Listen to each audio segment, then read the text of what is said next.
In this tutorial, I'm going to walk you through how to record and stream using OBS Studio, one of the most powerful and popular free tools for content creators out there. By the time we're done, you'll know how to set up your scenes, configure your settings correctly, and launch a smooth recording or live stream so you can share your gameplay, tutorials, meetings, or anything else with your audience. Let's jump right in with the first step: setting up your scenes and sources.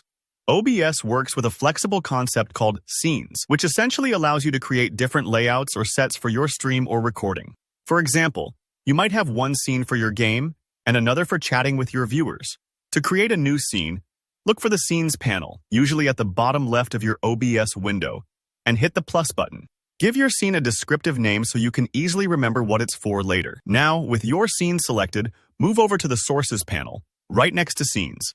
This is where the magic happens. Sources are what OBS captures and displays.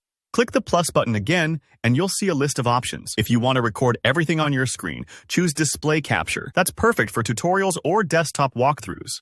For gaming, Game Capture is best since it targets just the game window, so notifications or pop-ups won't interrupt your stream. And if you want your face on camera, add a video capture device, which links up to your webcam. Remember, you can stack multiple sources in one scene. Imagine your webcam in a corner while the gameplay runs center stage. Don't forget audio.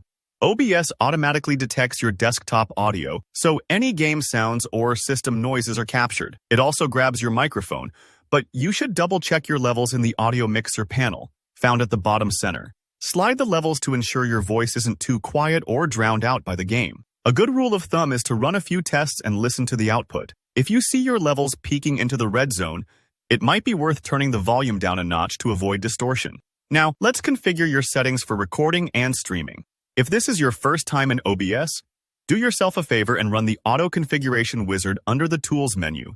It'll analyze your system and internet connection and set a solid foundation for your setup. Even after using the wizard, it's smart to explore the Settings button, located in the lower right.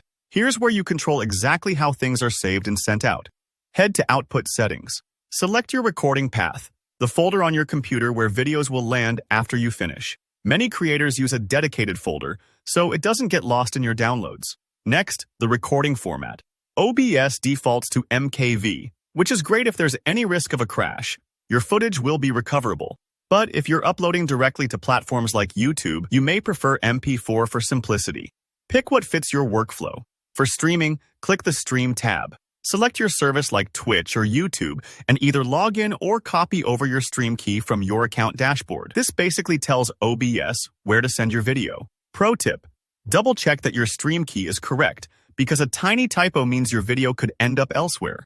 Video quality matters, so under Video Settings, set your base resolution, usually matching your monitor, and decide on output resolution and FPS. Higher FPS, like 60, makes for a smoother experience but can increase system load. If your internet or computer is modest, 30 FPS works just fine. Finally, you're ready to roll. To start streaming to your audience, hit Start Streaming in the lower right. If you only want to capture locally, click Start Recording.